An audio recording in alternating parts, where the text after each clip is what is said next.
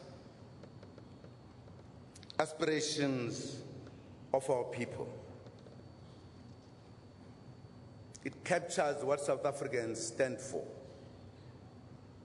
It says, and I quote, "We, the people of South Africa, declare for all our country and the world to know that South Africa belongs to all who live in it, black and white, and that no government can justly claim authority unless it is based on the will of all the people."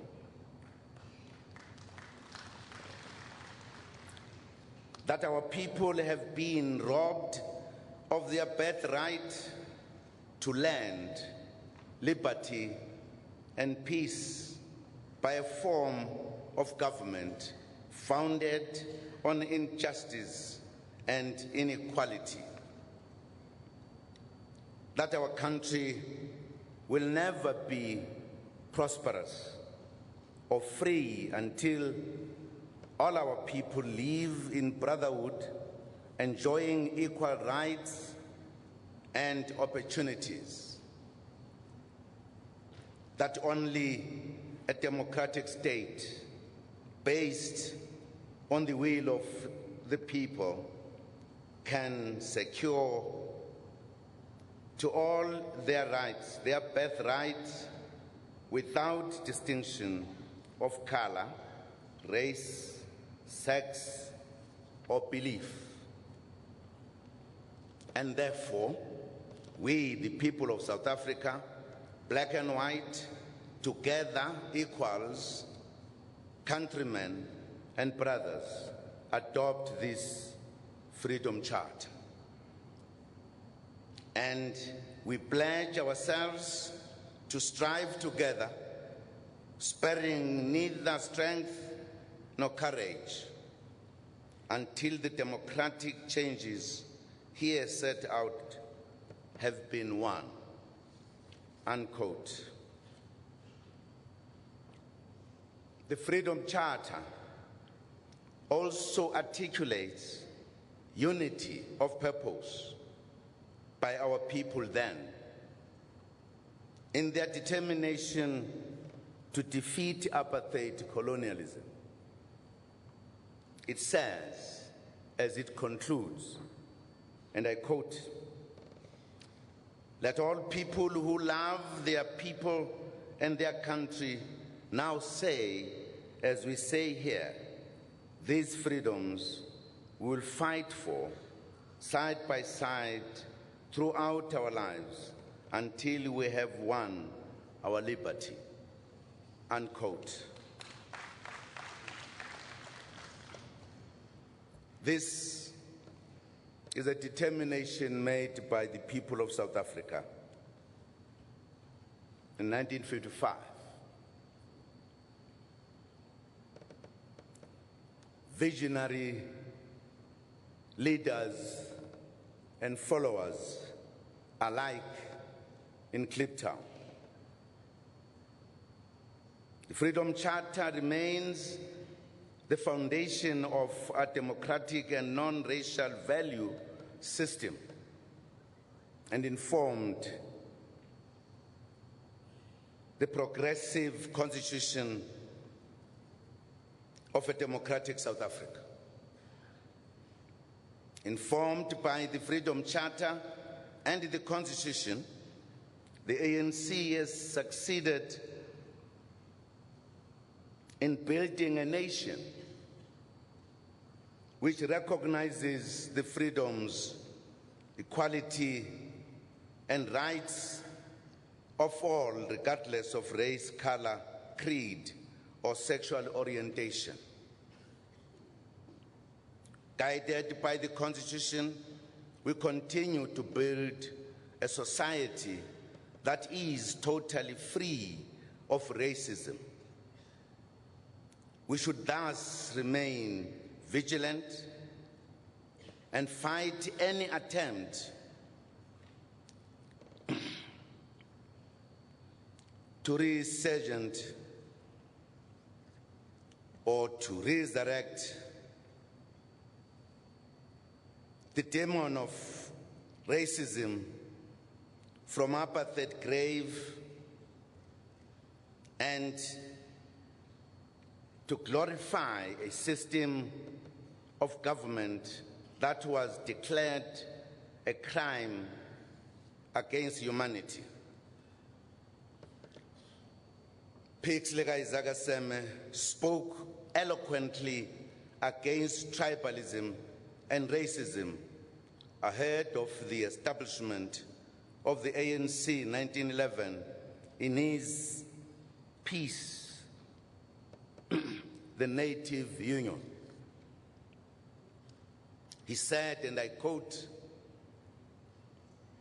"The demon of racism, the aberrations of the Xhosa Fingo feud, the animosity that exists between the Zulus and the Tongas, between the Basotho and every other native must be buried and forgotten."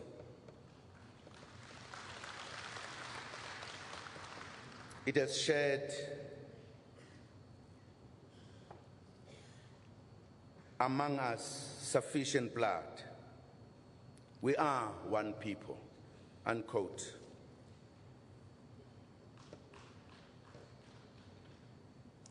Very important statement indeed. Very important from a number of angles. Perhaps more important to us as the African National Congress, who has the responsibility to guide this country to prosperity.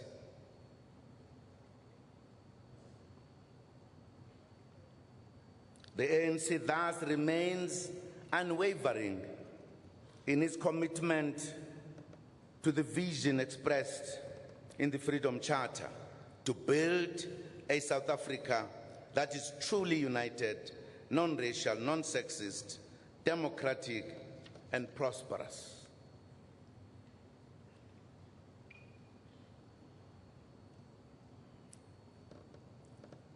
These are statements, are thoughts that should guide us as the African National Congress on our everyday activities. We cannot invent new ones. These are there, have been there to guide us.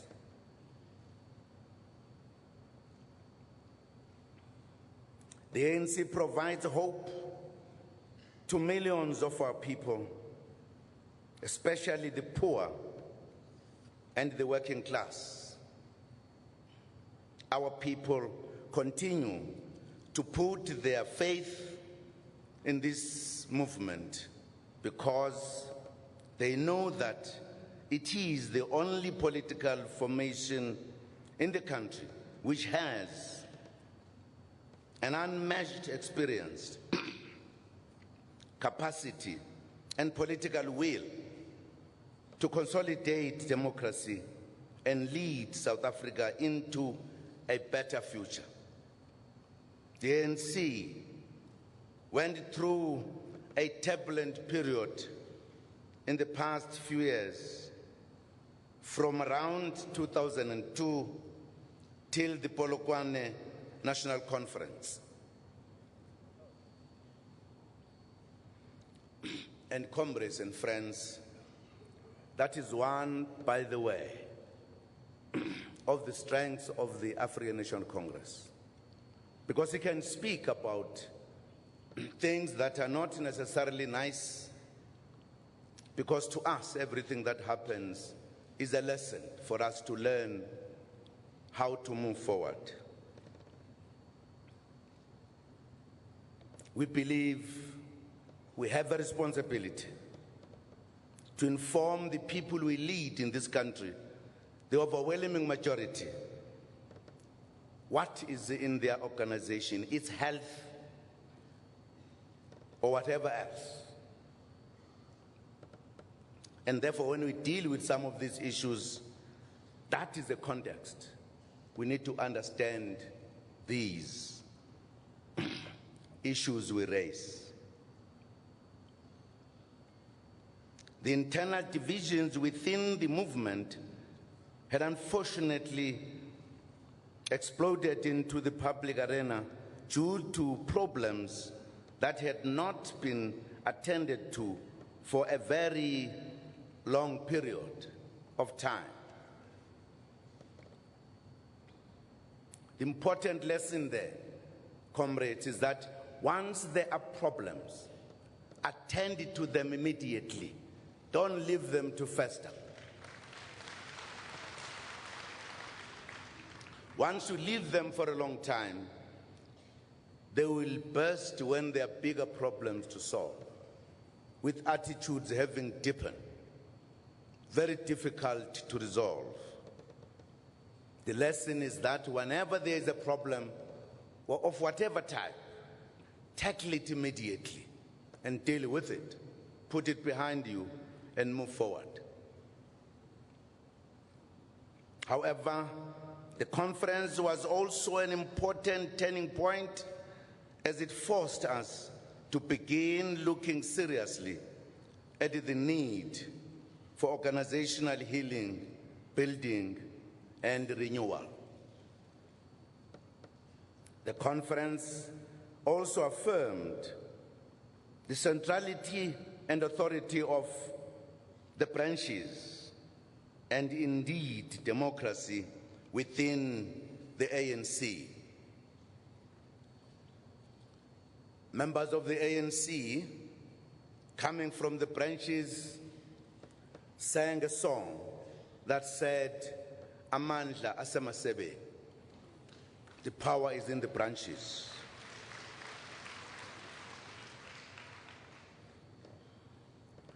Maybe that was a very pregnant statement to the leadership of the ANC. Because at times, leadership begins to believe that they have the final authority.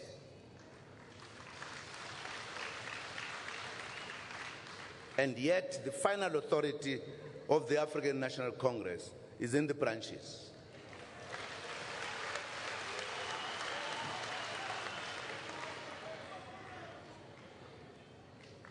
The work done to rebuild the organization and promote healing after Polokwane culminated in successful national conference in Mangaung during the centenary year of the ANC 2012.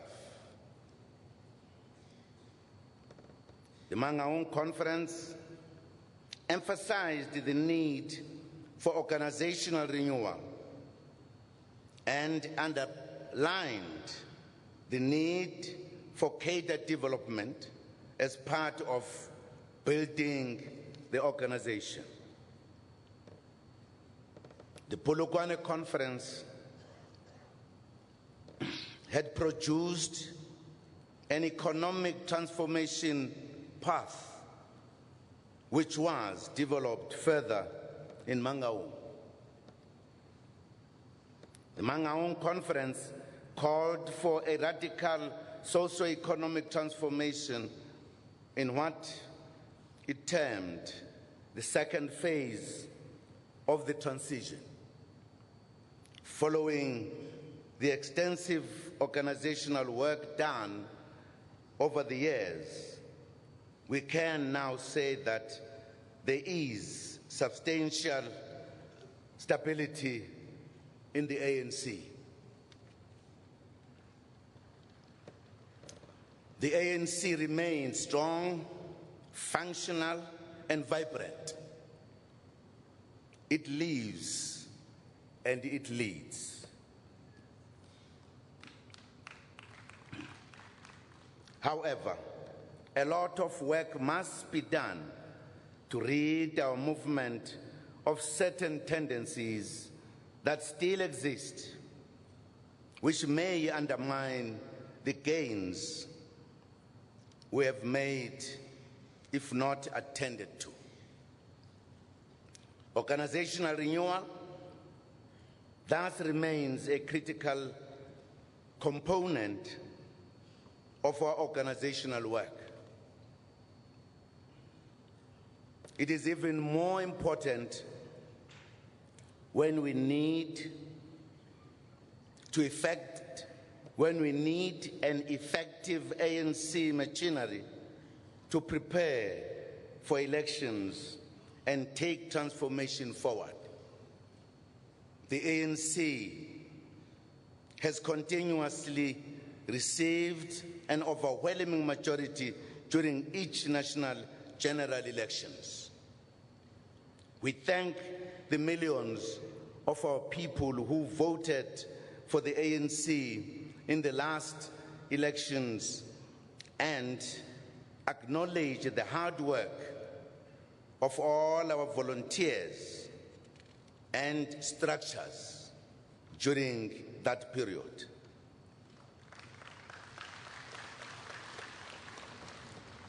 It was a difficult election, as will be explained in the organizational report. While celebrating 2014 electoral victory, we also acknowledge the fact that our majority has not been growing during each elections. Some of our traditional voters have in recent years become dissatisfied, and some have chosen to abstain during elections, demonstrating their displeasure while still remaining loyal to the ANC. We must not take this support and loyalty for granted, nor think it will be there forever. The NGC needs to undertake a frank assessment of the state of the organization and identify those issues that make our traditional support base unhappy. In other words, it is us who worked for the support we have. It is also us who must maintain it and increase it.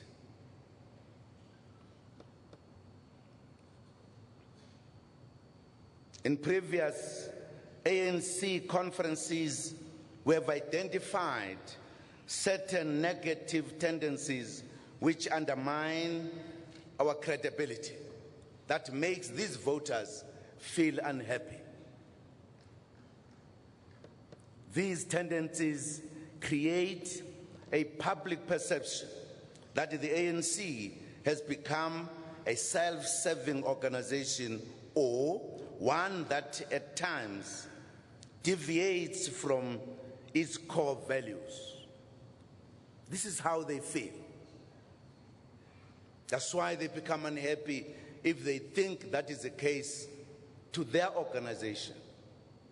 If the ANC does so, where must they go? Because there is no other organization they can go to.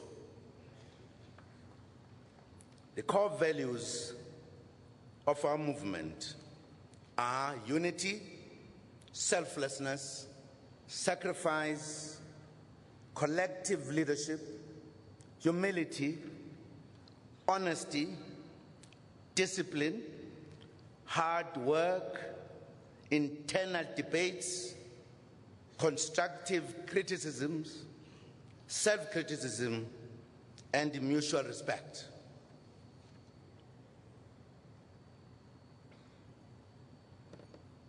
These are things that our supporters, our traditional base, says they seem to be eroded.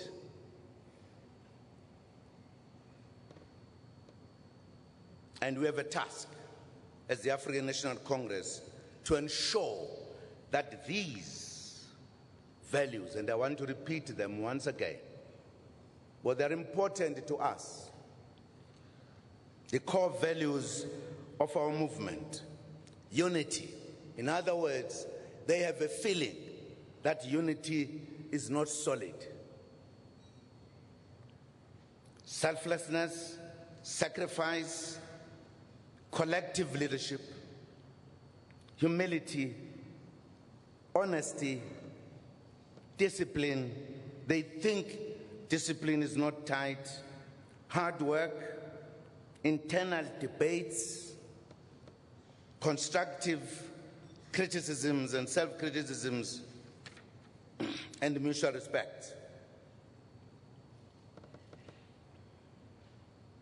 While we have identified negative tendencies in the past, it appears that new ones have also emerged, or the existing ones are becoming entrenched. One of the complaints raised by our people is the impression of lack of discipline within the organization, and that people do as they please and undermine the authority of the ANC with impunity. That is their observation.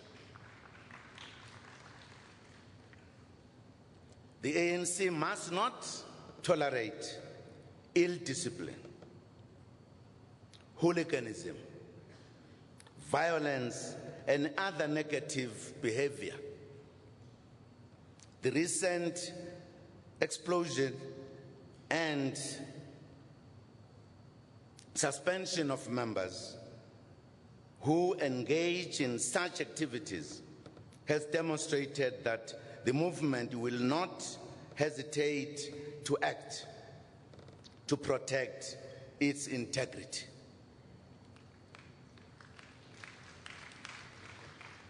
To deal with some of the negative tendencies, including the systematic sowing of divisions, we need to strengthen and empower ANC branches.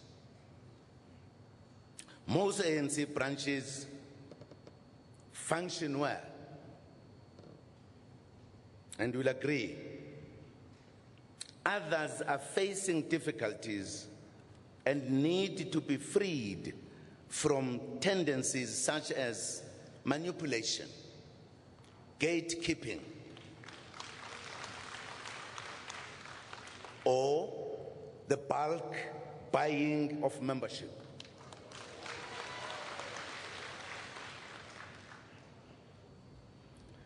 A new form of gatekeeping has also crept in, through which ANC branches are blocked from growing bigger than the mandatory 100 members per branch.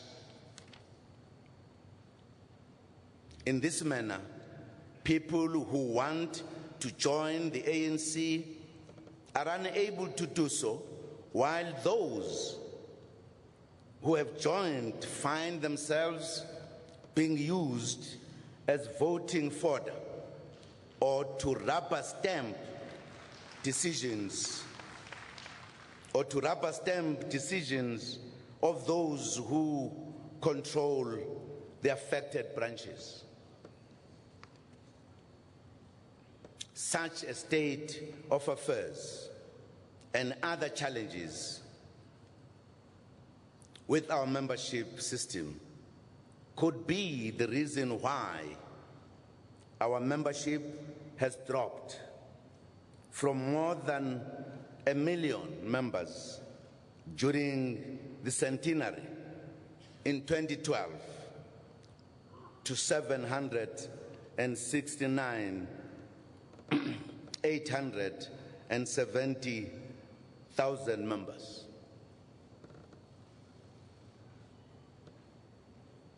I hope you hear this very well.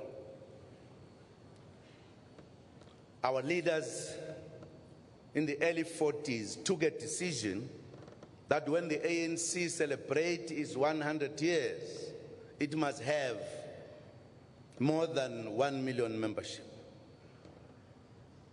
Indeed, when we celebrated, we fulfilled that dream.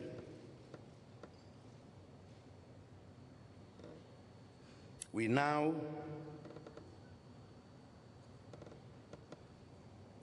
have less than 1 million. The membership has dropped. Why? Because of these tendencies I'm talking about. In other words, there's no further recruitment. That's what it means. Why? Because there's gatekeeping.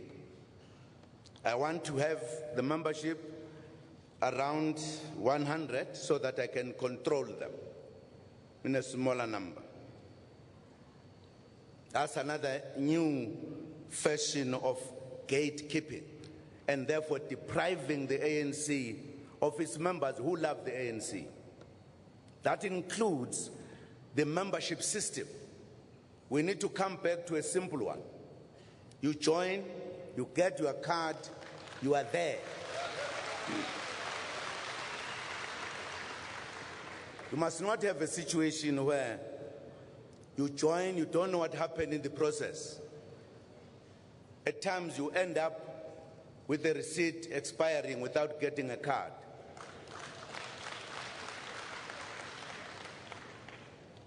And yet we have a very rigorous system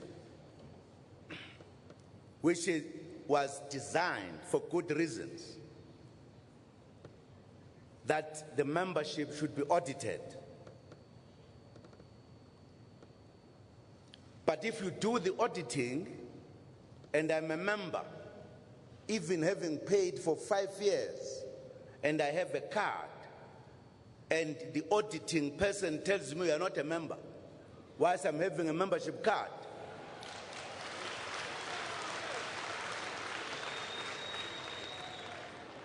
and the comrade says, "Come, sorry, you are not here on the audited membership," and yet you are a member, there is absolutely something grossly wrong. That thing must go.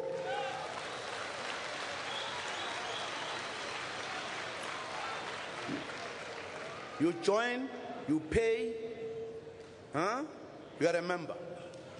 And auditing must be done not only on paper, because the paper can answer questions.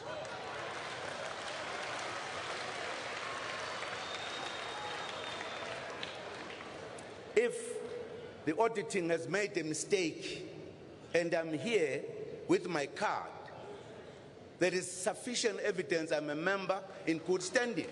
Why am I excluded? If the auditing made a mistake, it must be corrected there and there. That is manipulation, and you must get rid of it. It's weakening the organization. And I hope this NGC can take decisions that branches must grow, and you must have an inspection to check, are they growing? So that you don't have members of members within the 100.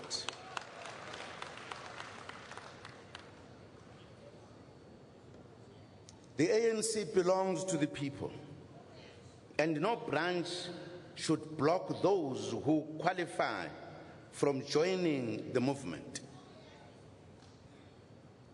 Another phenomenon that has been identified as a problem is that of members who belong to other members. Their actions are determined by the people they look up to or who own them. How can you be a member of the ANC and voluntarily agree to be owned by another member, not by the ANC? What type of a member?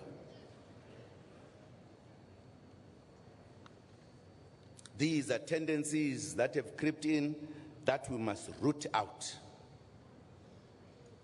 As a result, such members defect from the organization when the people they follow into the ANC are expelled or become unhappy and leave. If the person who owns you leaves the ANC, he drags you, he owns you. So you follow the owner. Serious.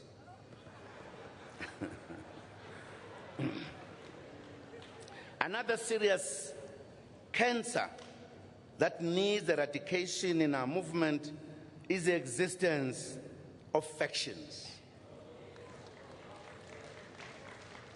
Some of these factions are not based on ideological differences. In fact, almost all of them are not based on ideological differences. They exist because of greed and the hunger for power, which, once obtained, is abused to take control of state resources and to further business interests. The existence of factions and the other tendencies tends to intensify in periods leading up to elective conferences. It should be remembered that the ANC is a broad church with many ideological strands. It is thus inevitable that we will at times have differences regarding leadership preferences or ideological posture, the strategic direction of the movement, and the tactical approach to be adopted in pursuance of such a direction.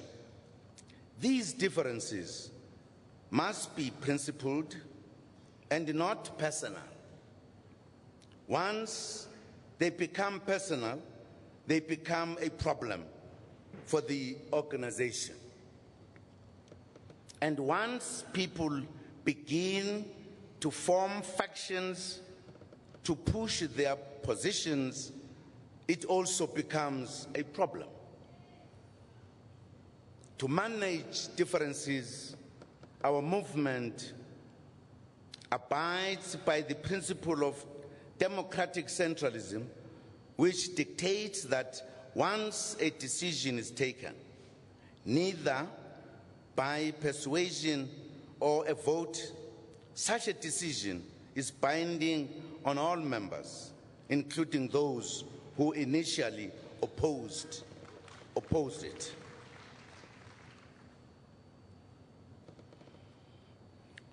You are entitled to have a view. That is the beauty of democracy. To advance your view, to argue for it, convince and persuade people. If you fail and the other view does so, and the decision is taken, it is your decision too.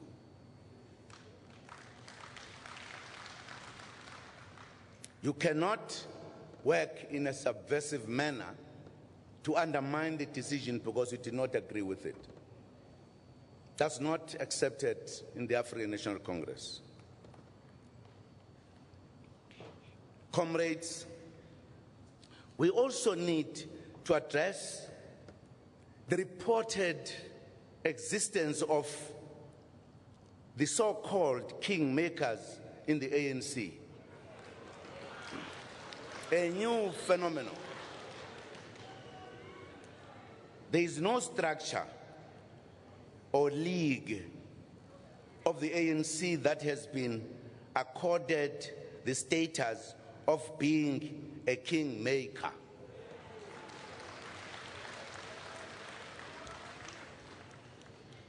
This notion undermines internal democracy, and the authority and centrality of the branches of the ANC.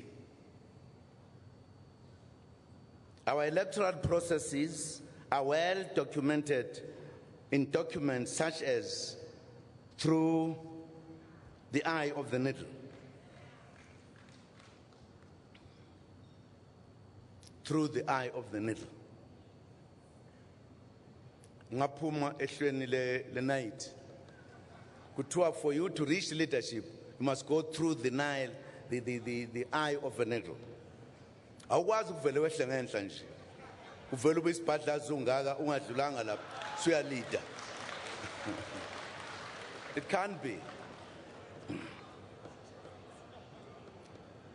They are designed to help the branches to produce the best quality of leaders in whom our entire membership and country in general can have confidence. At times, those who have not gone through the eye of the needle expose themselves by conduct.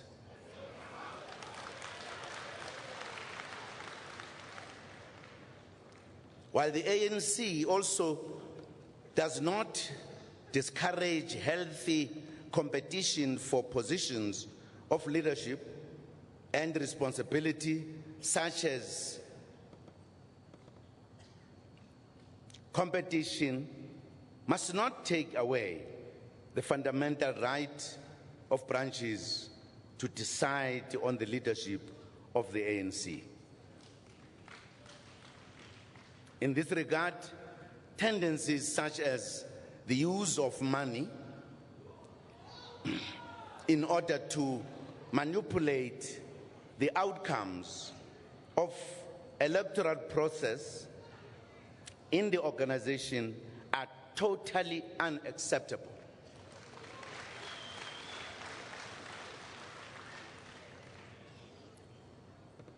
An effective weapon of dealing with the negative tendencies is for political education to be enhanced and institutionalized within the organization. In this way, the membership will not fall prey to factions and interest groups, as they would know and understand their movement and be able to resist manipulation. Comrades, the strengthening of the leagues and of the ANC forms part of the organization building task of the movement. Politically and organizationally, the leagues are an integral part of the ANC. They are structures of the ANC and are subject to ANC discipline.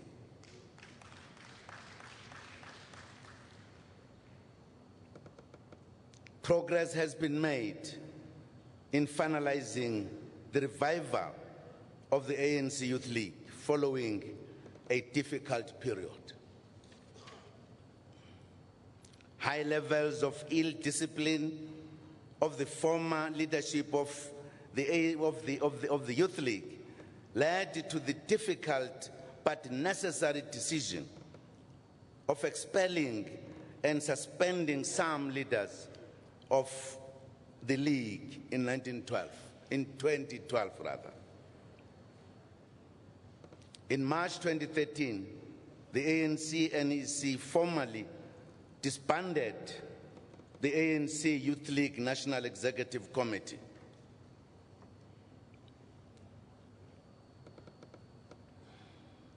A coordinating structure, the National Task Team, was established to lead the process of rebuilding the ANC Youth League afresh from branch level until it was ready to hold its National Congress. the ANC NEC, in its wisdom, changed a planned elective Congress of the ANC Youth League in June this year into a consultative one to enable better preparations.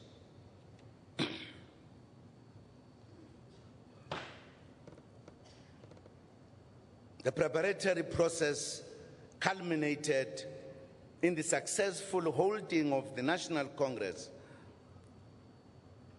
in September 2015, which elected the current ANC Youth League leadership. The process of healing is important given the recent turmoil in the League. The leadership must work harder to unite all young people, including those whose leadership preferences were different. Ngingawuthenga iglasi esitolo kancane nje ngikwazi ukuphuza amanzi. Isitolo sikude. Ha? Ningangixolela nje ngithi nje pop ngothenga iglasi. Siyabonga baba. Siyabonga. Siyabonga.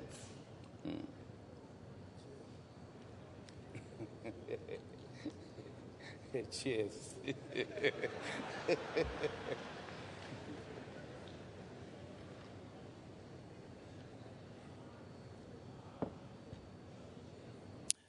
Ngiyaxolisa bakuthi ningixolele nginomkhuhlane umthetho wami ukuthi nje ngelusa ukuthi angilele phansi. The ANC Youth League should also take up issues affecting the youth, such as funding for tertiary education, job creation, and access to entrepreneurship opportunities. The ANC Women's League also held a successful conference in September and elected the new leadership a few years later, as the League last went to conference in 2008. The Women's League should unite behind the ANC and continue advancing the interests of women from all walks of life. We are also mindful of the wisdom of President Tambo, who said the advancement of women is a task of all in the ANC, men and women. The Women's League must thus obtain support from all in the movement. Organizing of the women is not the task of the women only. It's the task of all of us. Comrades, building on the successes of these two conferences, the movement must also assist the ANC Veterans League to overcome its present challenges and hold its own conference. It needs to play its rightful role of being the torchbearers of our movement. And they cannot succeed to play that role if they are disorganized. The Umkhonto weSizwe Military Veterans Association plays an important role in the movement, representing men and women who were ready to take up arms for South Africa to be free of apartheid colonialism and institutionalized racism. Support to our veterans is undertaken by the Department of Military Veterans, which was established following a conference resolution in 2007.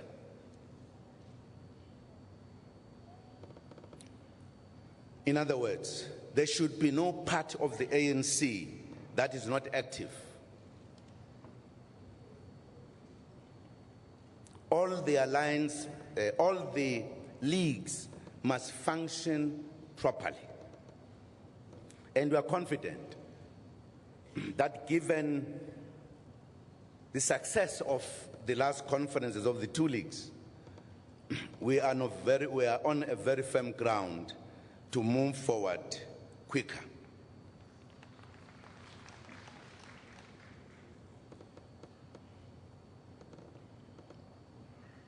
But at the end, what is important is that all of us should participate in the branches, because that's where the strength must be felt. That's where the sharpness of the ANC must be felt. Branches of the mother body and branches of the leagues. Very important.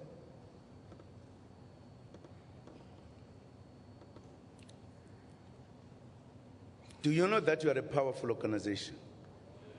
Do you? Hey, you are powerful. Samba neyazinda.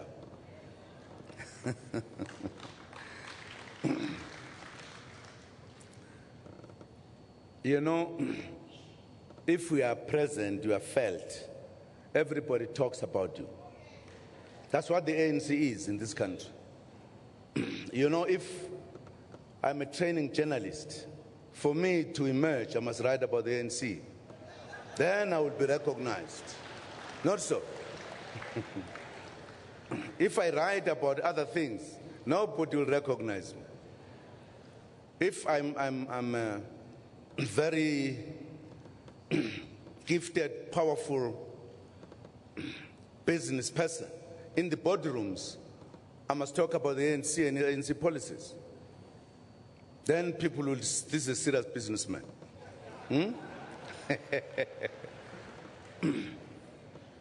Wherever you go, it's a wonderful thing to be part of this big family.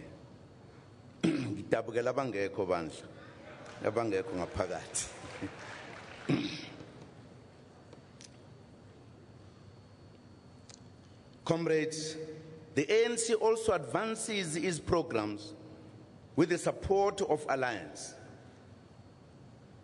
All components of the Alliance, plus SANCO, play an important role in advancing the goals of the National Democratic Revolution, the NDR. The ANC, the leader of the Alliance, is a multi-class national liberation movement advancing the National Democratic Revolution, the primary objective of which is the establishment of the National Democratic Society, which is united, non-racial, non-sexist, democratic, and prosperous. That is the objective of the ANC. Very clear, it's not confused. That's what we want to achieve. That's what we are aware we have not arrived at the last point. That's why we recognize the fact that in the indlela esihambayo asikafiki. That's the objective of the African National Congress. The South African Communist Party, SACP, is the vanguard party of the working class with the objective of advancing a socialist revolution.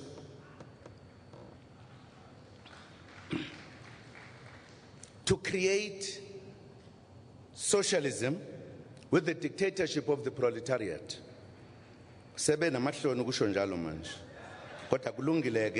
That's what really is the objective. Aimed at creating a communist society underpinned by a classless society. That's the objective of the South African Communist Party. Our objectives are facing the same direction. That's why it's Hamsana. That's why we are partners on the route. Tina sofike sime at a particular point, establish our national democratic revolution. Sime lapho sihlale asidluli thina. Badlule le phambili. Uma nje beke bayenza lanto kuthiwa kusasetshenzwa udla ngoba udinga nawe sothwala imithwalo sibalandele kwazi ba. But that is the destination of the South African Communist Party. So don't confuse it as well. COSATU is a progressive trade union federation whose core objective is to fight for and defend the rights of workers and to protect workers from the super exploitation of the capitalist class. That is COSATU. That's its objective. That's what it must work for very hard to achieve, to make sure that the conditions of the workers at the factory floor are conducive. But we come together, these three, because there's something that is common to all of us, starting from us fighting to liberate the country, after liberating the country, to build it to a democratic society, national democratic society. We work together there. When they leave us in that station, going forward, we don't know what will happen. Because of a state in a democratic society, where South Africa will be prosperous. Final destination. Where we are going. Don't think we haven't finished. He's saying Dindler. So it must figure corner, but you go play it. I Salan Matot. Sbongil would sambe as a figure. But Lule. But William Full of a couple in tab. So looks begging Leben, you would take a second time.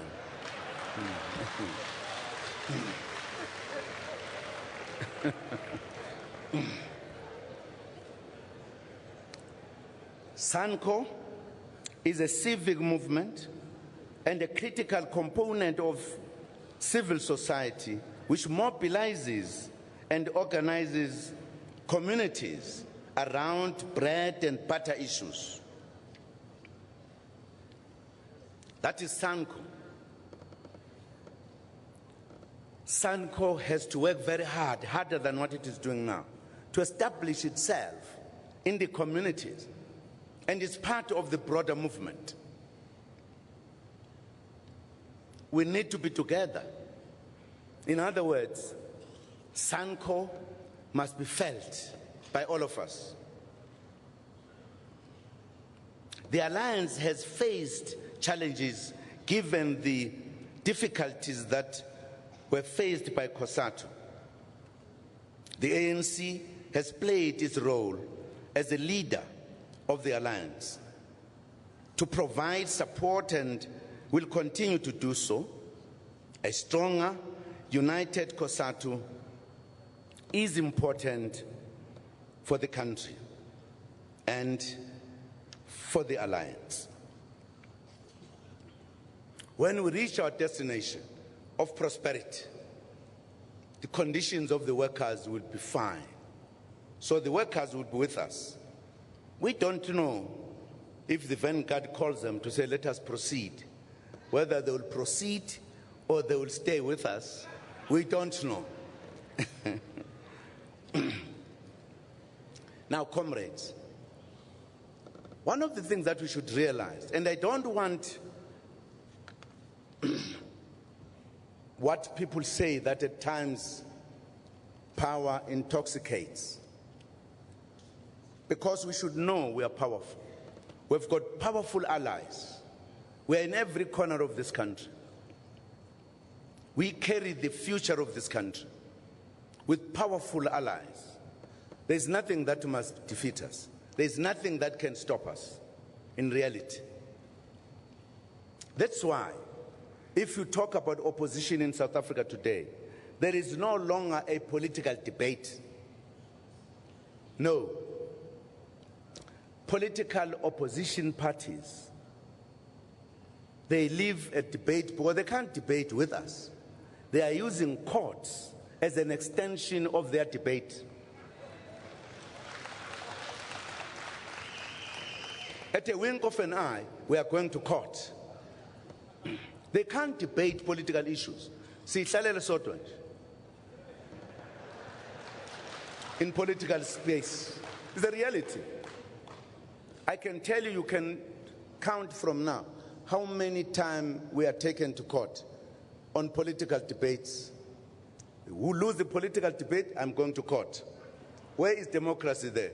As a very crooked way of understanding it, democracy. Could democracy involves courts participating, taking decisions, political decisions among parties? Sihambela sodwa nje, siyaqenqeleka nje.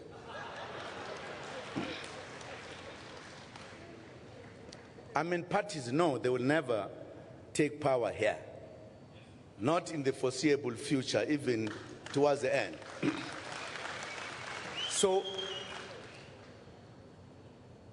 the movement forward, how fast we reach the destination, is in our hands. Because opposition is not there. I've been there. You know, I go to Parliament and answer questions all the time. No political questions. Nothing to discuss politics. That's a problem. Where am I, Babu?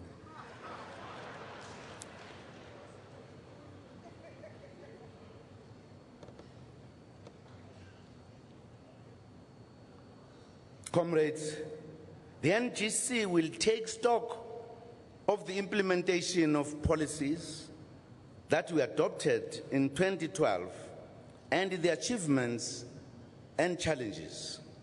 We have done well in implementing the clauses of the Freedom Charter, and substantial progress has been made in some of the clauses that might not have been completed. I know that some people who don't know the Freedom Charter, know politics, will tell you the ANC has abandoned the Freedom Charter. They don't know. Our current primary focus is economic transformation and land reform, which tend to lag behind given the complexities.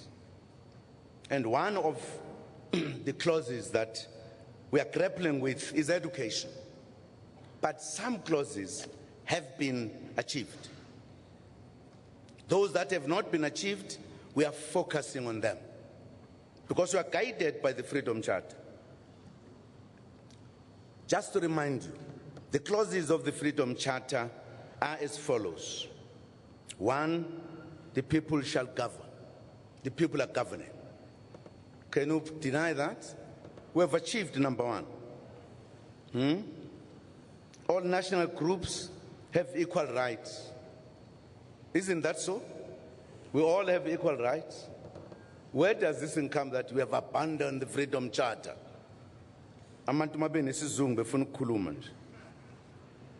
3, the people shall share in the country's wealth.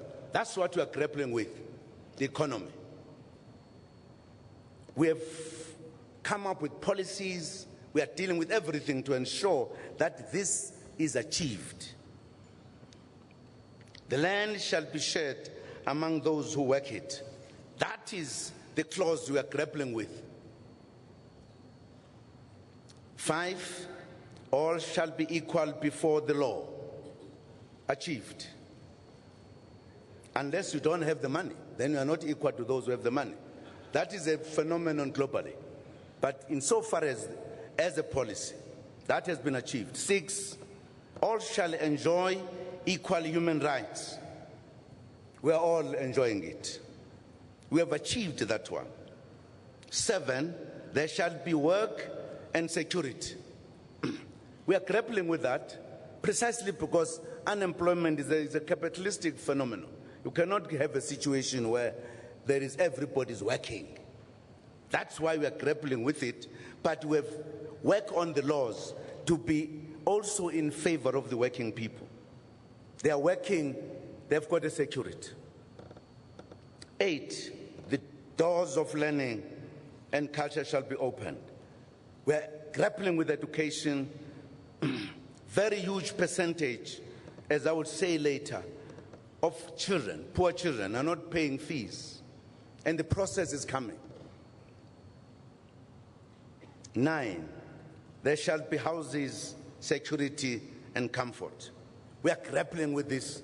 We have built houses, millions of houses, but we have not succeeded because of the backlog of apartheid. 10, there shall be peace and friendship.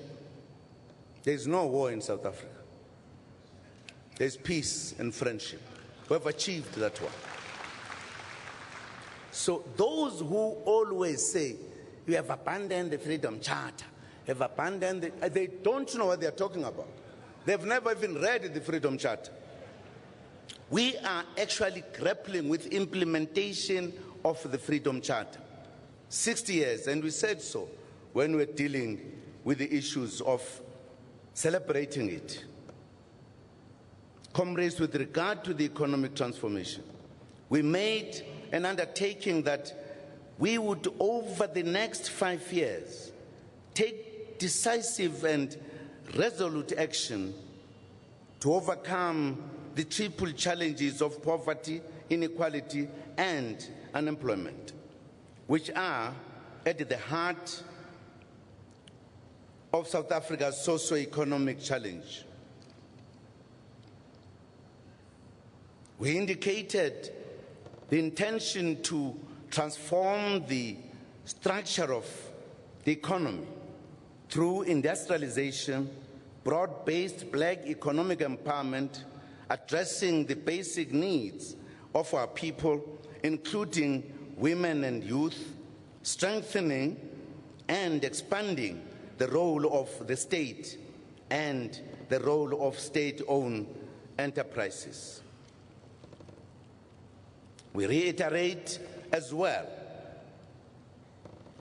that our most effective weapon in the campaign against poverty remains the creation of decent work and inclusive growth. For us to achieve inclusive growth and create jobs, the economy must grow at a faster rate. In both the National Development Plan and the new growth path, we set target growth rates of above 5% a year and identified specific actions that needed to be undertaken to grow the economy faster. Despite our efforts, GDP growth has been slowing down over the last 3 years. The second quarter of 2015 saw GDP contracting by 1.3%. This was after positive but small growth of 1.3% in the previous quarter, which was the first quarter. The NGC must reflect frankly on why our economy is not expanding as fast as we desire. Secondly, we'll look at which of the steps we agreed to take to implement or in the implementation of effective kind of policies that will take us forward, which once, if they are once done, we will be in a position to know why other things have not succeeded. A significant part of the reason our economy is slowing down is because many economies that we trade with are either slowing down or contracting. In addition to the slow global growth, we also have several domestic obstacles to economic growth. These include falling commodities, falling commodity prices, and sometimes unstable labor relations environment. On energy, we are making good progress through expanding renewables, extending cogeneration contracts, and improving maintenance and stabilizing ESCOM. We are also, in the long term, developing an energy security plan based on producing a reliable energy mix for the country. These are also positive signs in the economic environment, despite the challenges. There are signs that the weakening of the rand is helping exports, while the current account deficit has narrowed. Government and state-owned companies have sustained investment spending, and this creates a platform for higher private investment when the cycle turns around, and indeed it turns favorable to us.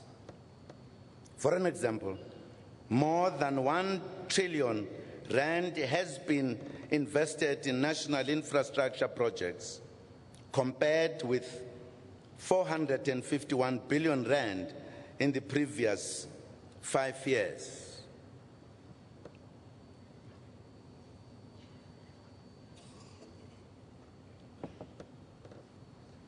The country also continues to attract foreign direct investment in spite of the global economic situation.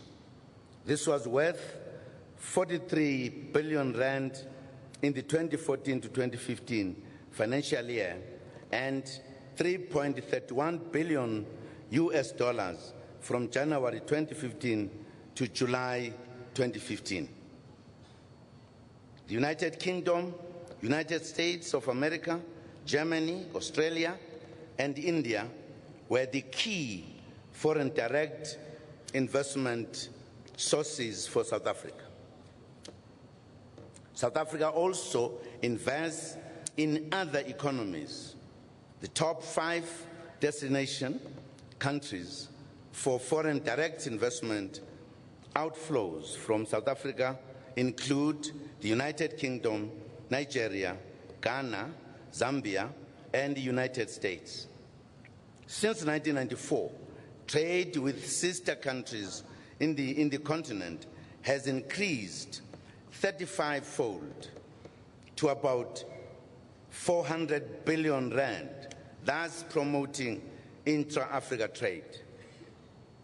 As part of implementing the national development, the ANC government this year adopted a 9-point plan which is being implemented currently. It involves investment in the sectors of agriculture, mining, the ocean economy, energy, industrialization, small business development, boosting state-owned and rural enterprises, and others. The ANC government continues to uphold broad-based black economic empowerment as well as affirmative action in order to further speedily transform the ownership, management, and control of the economy. Comrades, land is an integral part of economic transformation. Achievements include nearly 5,000 farms comprising 4.2 million hectares that have been transferred to black people, benefiting over 200,000 families. In addition, nearly 80,000 land claims totaling 3.4 million hectares have been settled and 1.8 million people have benefited. Achievements to date include nearly 5,000 farms comprising 4.2 million hectares that have been transferred to black people, benefiting over 200,000 families. In addition, nearly 80,000 land claims totaling 3.4 million hectares have been settled and 1.8 million people have benefited. But the process remains slow, hence the development of new policies as outlined in Mangaung. Following the decision of conference to reopen the land claims, the land claims lodgement date 104,248 new claims have been lodged. The decision to grant exceptions to the land claim cut-off date of 1913 so as to accommodate the Khoi and the San descendants, heritage sites, and historical landmarks is also being implemented. To ensure more effective radical economic transformation, we have to build a more capable and effective state which has the technical and political capacity to lead development and transform the economy.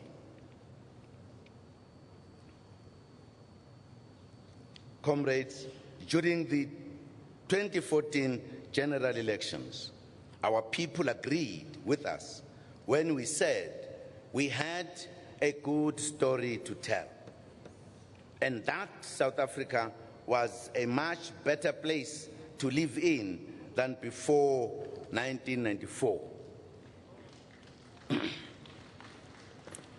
Indeed, a lot has been achieved. A detailed report is provided in the organizational report. More of our people have been lifted out of extreme poverty. More than 16 million people, especially older persons, vulnerable children, and persons with disabilities, receive much needed social grants to alleviate poverty.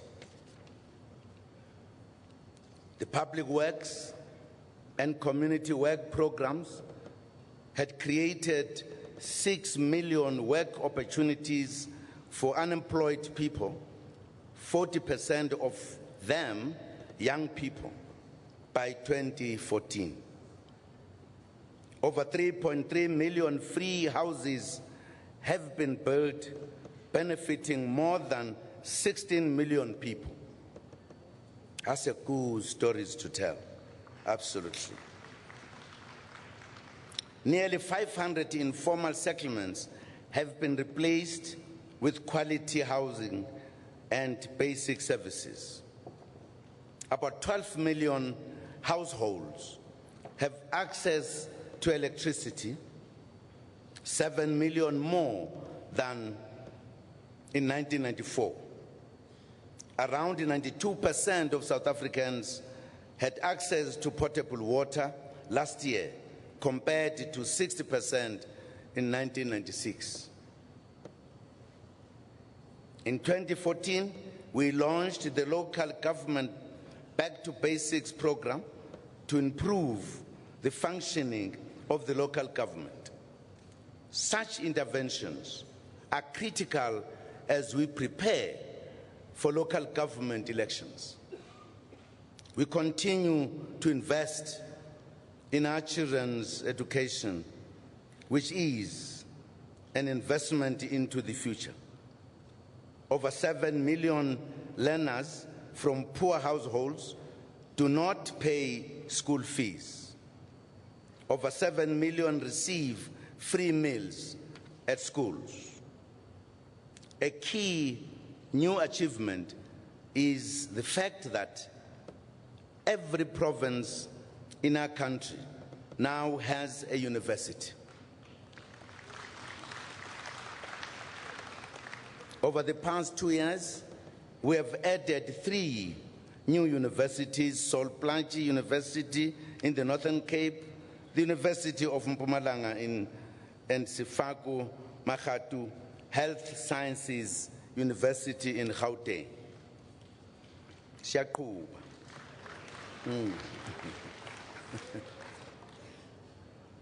Funding for students from poor families through the National Students Financial Aid Scheme, NSFAS, has increased from 441 million rand in 1997 to over 9.5 billion rand in 2015. But it remains inadequate given the increasing numbers of students. Programs are being implemented to improve the disbursement of funds, to root out fraud in NSFAS, as well as to source additional funding.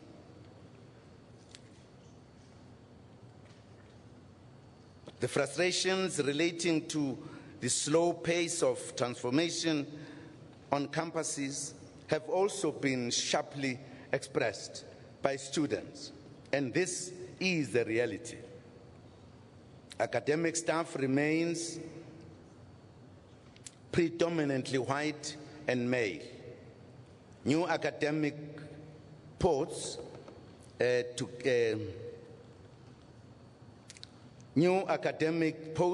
targeting young black academics and women are being created to address transformation. While some of the issues raised by students need attention, recent acts of violence and vandalism on campuses is unacceptable, and action should be taken against students who break the law.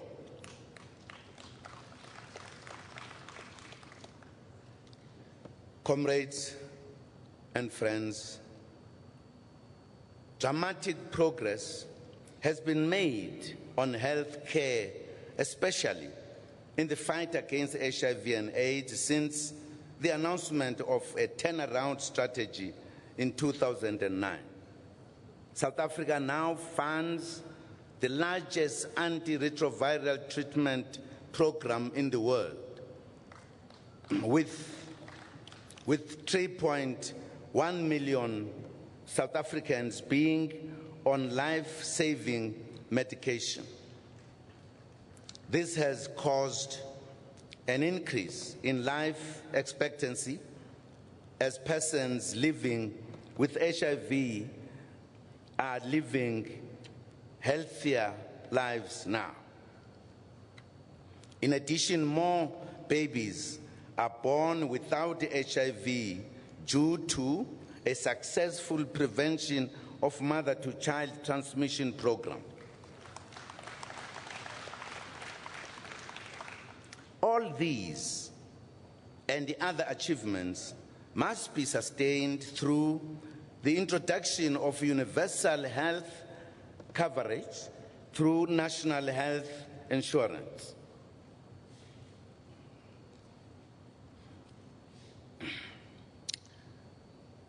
On the matters of health, certain aspects, we are actually leading the world on a number of them. That has been recognized by the World Health Organization and the United Nations.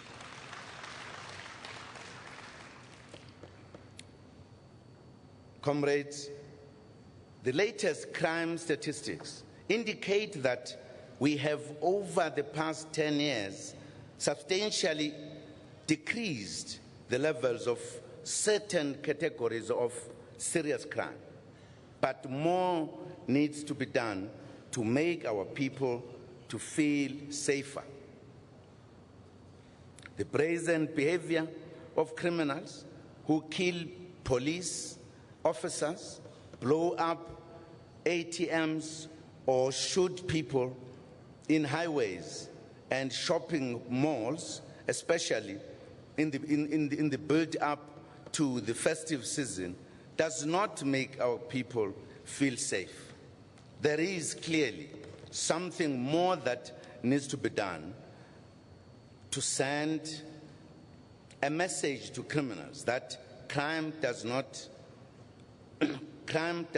and will not pay. The NGC will reflect on progress made in crime fighting.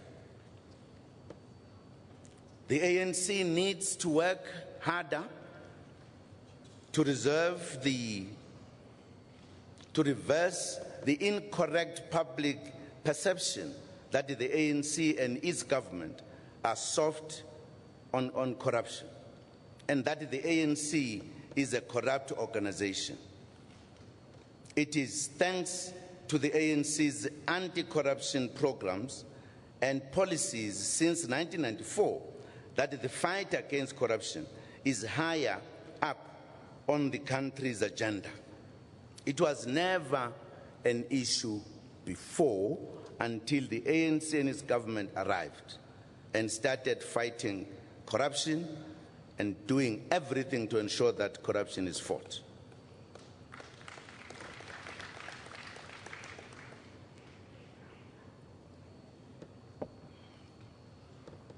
The many instruments that have been established to fight corruption and their output demonstrate the seriousness of the democratic government about fighting corruption. For an example, the anti-corruption task team exists, which comprises 13 government departments and institutions aimed at fast-tracking investigations and the protection and the prosecution of corruption cases. There's also exist other specialized anti-corruption units within various law enforcement agencies which have made tangible progress. The ANC government also works with the National Anti-Corruption Forum to coordinate a civil society-wide response. Internally, within the ANC, we took a decision in Mangaung to establish an integrity commission to promote ethical behavior within the ANC. The members are highly regarded elders and stalwarts of our movement. We need to provide them with the necessary support. Comrades, drugs are destroying our youth, and many families are suffering.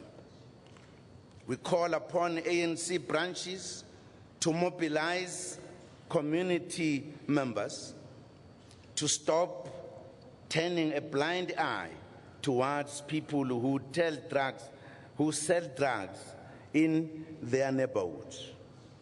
Our branches must take this task, very important. Domestic violence and violence against women also still requires utmost attention. The conviction rate relating to sexual offenses stood at 71% in the first quarter of the current 2015-2016 financial year. But ANC branches must be part of the community to fight the scourge of drugs and violence. Once you become active, the criminals will run away, I can tell you. We'll work out the methods, how we're going to do it. Don't want to say it here, because the criminals will hear and plan against. Comrades, the ANC's agenda in the international arena is based on its belief and commitment to progressive internationalism. During our liberation struggle, we benefited immensely from international solidarity. The ANC will continue to work with progressive forces of the world against political systems which undermine global governance and exploit the natural resources of the developing countries, in particular Africa. The ANC has successfully engaged former liberation movements in the continent and has consolidated our friendship agenda based on serving the poor in our region and the continent as a whole. We reiterate our call at the 53rd National Conference that when assessing the balance of forces as they apply to Africa, we need to sharpen our understanding of the role of anti-imperialist motive forces in the present world situation. This is even more crucial in the context of the global capitalist crisis. We should continue to ask a few questions and to find answers. Who are the motive forces of the African Revolution? What is the role and contribution that our revolution is making to the regeneration of Africa? This calls for stronger cooperation among liberation movements in the region to ensure that the gains of liberation and decolonization are not reversed. We also need to be alive to lessons from North Africa, especially the aftermath of the political changes that were referred to as the Arab Spring. We must carefully analyze foreign interventions that bring about regime change, which leave the people leaderless and allow military formations and right-wing organizations to lead, as has happened in Libya, causing serious instability in the Sahel region.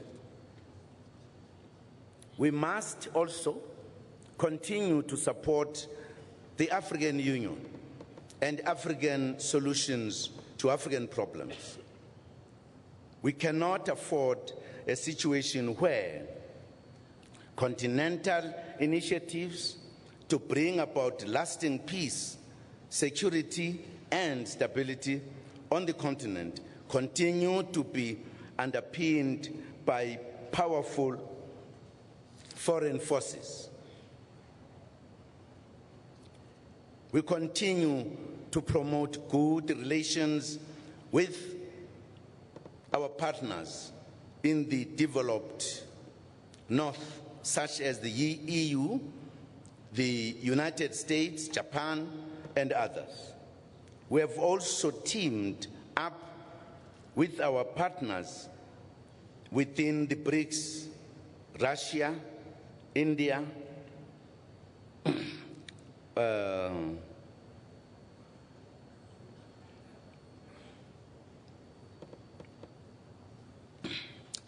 China and Brazil, and South-South formations that we are part of.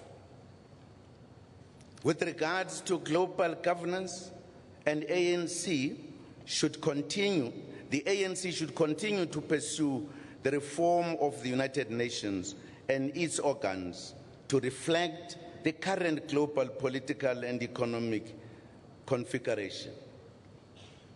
Further, the impact of the global financial crisis to both developing and developed countries makes a compelling case for the reform of the global financial architecture. The establishment of the BRICS New Development Bank is a welcome development in this new frontier. Comrades, we should continue to advocate for the rights of the people of Palestine and to call for unity amongst Palestinians formations. We reiterate our support of the people of Western Sahara and urge all our structures to continue supporting their struggle for self-determination, freedom, human rights, and dignity.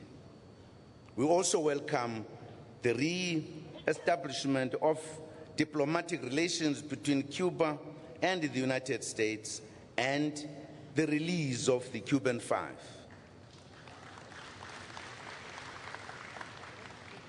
We reiterate our call for the lifting of the economic and financial embargo to help the Cuban people to gain their economic freedom.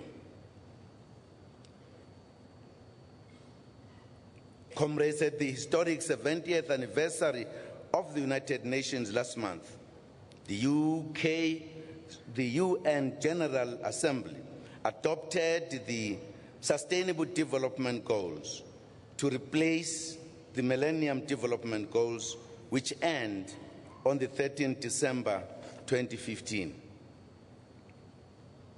The SDGs are intended to usher in a world characterized by greater equity, a world without poverty, and a world in which we can live in greater harmony with nature.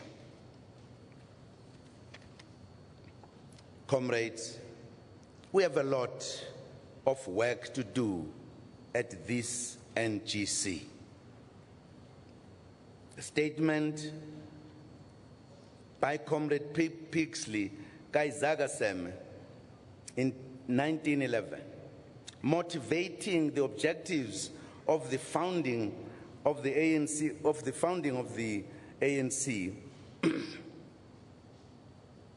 is relevant to this NGC 104 years later. What did Pixley Kaizagasem say? He said, and I quote, "We shall have come together to bury forever the greatest block to our security, happiness, progress, and prosperity as a people. We shall have come together truly as we are, the children of one household, to discuss our home problems and the solution of them," unquote. We look forward to frank and robust discussions as branches review and evaluate the implementation of ANC policies. We wish all delegates successful deliberations. The ANC leaves the ANC leads. Amandla, awethu, Matla, Yaruna, all power. Thank you very much, comrades. Oh, hinde lendlela esihambayo. Oh, hinde lendlela esihamba. Oh, hinde lendlela esihambayo. Oh, hinde lendlela esihamba. Washumandela kubalandeli bakhe wathi sohlangana ngefree. Oh, washumandela kubalandeli bakhe wathi sohlangana ngefree. Ihinde lendlela esihambayo, ihinde lendlela esihamba, ihinde lendlela esihambayo, ihinde lendlela esihamba. Washumandela kubalandeli bakhe wathi sohlangana ngefree. Washumandela kubalandeli bakhe wathi sohlangana ngefree. Hinde lendlela esihamba, hinde lendlela esihamba, hinde lendlela esihambayo, hinde lendlela esihamba. Washumandela kubalandeli bakhe wathi sohlangana ngefree. Washumandela kubalandeli bakhe wathi sohlangana ngefree today. Amandla! Umshene wami, umshene wami, umshene wami, umshene wami, umshene wami we baba. Hawlethu umshene wami, umshene wami, umshene wami, umshene wami, umshene wami we baba. Hawlethu umshene wami, umshene wami, umshene wami, umshene wami, umshene wami we baba. Umshini wami, umshini wami, umshini wami, umshini wami, umshini wami, umshini wami, umshini wami, umshini wami, umshini wami, umshini wami, umshini wami we baba. Hawlethu umshini wami, umshini wami, umshini wami, umshini wami, umshini wami we baba. Hayi wena uyangibambezela umshini wami, umshini wami, umshini wami we baba.